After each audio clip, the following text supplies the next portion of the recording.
শিলিগুড়ি থেকে মাত্র 60 কিলোমিটার দূরে রয়েছে এমন একটি পাহাড়ি গ্রাম যেখানে রয়েছে 15-16টি ব্রিটিশ বাংলো, আর তার সবগুলোই 100 বছরের বেশি পুরানো।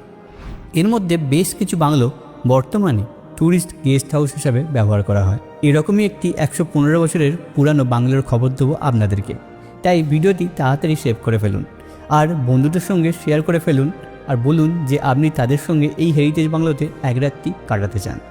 এই গ্রামটিতে যাওয়া খুবই সোজা আর যাওয়ার রাস্তা খুবই সুন্দর। চা বাগানের মধ্যে দিয়ে কাঞ্চনজঙ্ঘা দেখতে দেখতে এই গ্রামে পৌঁছে যাবেন। আজ আপনাদেরকে নিয়ে চলে এসেছি তাকদাহর হেরিটেজ ব্রিটিশ কলোনির বাংলো নম্বর 11-তে। এটিকে পাইন ভিউও বলা হয়। চারিদিকে পাইনের জঙ্গলের মধ্যে রয়েছে এই বাংলোটি। বাংলোটিতে রয়েছে 2টি রুম, 2টি রুমের সঙ্গেই রয়েছে অ্যাটাচ বাথরুম, রয়েছে একটি আলাদা কিচেন এবং ডাইনিং রুম। এই বড় রুমটির ভাড়া 3500 টাকা দুজনের জন্য। এই বড় রুমটি বেশ বড়, আর রুমের সঙ্গে অ্যাটাচ বাথরুমটা দেখলে মনে হবে ছোটোখাটো একটা রুম হয়ে যেতে পারত। রয়েছে সুন্দর ফায়ার প্লেসও রুমের মধ্যেই। আর এই ছোট রুমটির ভাড়া 2500 টাকা দুজনের জন্য। রুমটি ছোট হলেও বেশ সুন্দর। এখানে একটি আলাদা বেশ বড় লিভিং রুমও রয়েছে।